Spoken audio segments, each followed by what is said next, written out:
নমস্কার। আপনারা দেখছেন এখন দাসপুর বার্তা। ঘোষকিরায় শিলাবতী নদী বাঁধ ভেঙে বহু গ্রাম প্লাবিত, সমস্ত নদীর জল দ্রুত হারে বাড়ছে ঘাটাল মহকুমায়। বঙ্গে বর্ষা ঋতুরানীর আগমনের সাথে সাথেই নিম্নচাপের জেরে লাগাতার বৃষ্টিতে নদীর জলপ্রবাহ দ্রুত হারে বাড়ছে। 19 জুন বৃহস্পতিবার দুপুর 2টো নাগাদ চন্দ্রকোনা থানার ঘোষকিরায় শিলাবতী নদী বাঁধ ভেঙে সংলগ্ন ধর্মপোতা, সিরসা, রায়কুণ্ডু প্রভৃতি বহু গ্রাম প্লাবিত হয়েছে। এই বন্যার জলে পিচ রাস্তাও ডুবছে। এই অবস্থায় মাল বোঝাই লরি গত রাতে চন্দ্রকোনা শ্রীনগর পলাশচাবড়ি রোডে যাওয়ার সময় উল্টে পড়েছে। এদিকে ঘাটাল মহকুমা এলাকায় শিলাবতী, রূপনারায়ণ ও ওল্ড কাঁসাই সহ সমস্ত নদীর জলপ্রবাহের স্তর দ্রুত হারে বাড়ছে।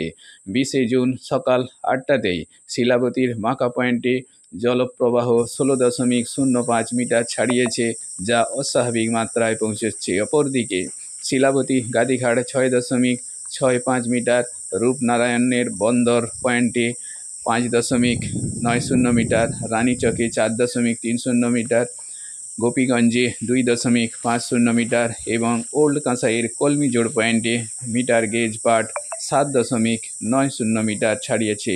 এই মাত্রা নিরাপদ হলেও কচুরিপানার বোঝা নিয়ে দ্রুত হারে বেড়ে চলেছে। ঘাটাল থেকে রিপোর্টে Shyam Sundar Dolui. Like and follow with subscribe এখন দাসপুর বার্তা। এই দাসপুর বার্তায় যুক্ত হন, আলোর পথে এগিয়ে চলুন।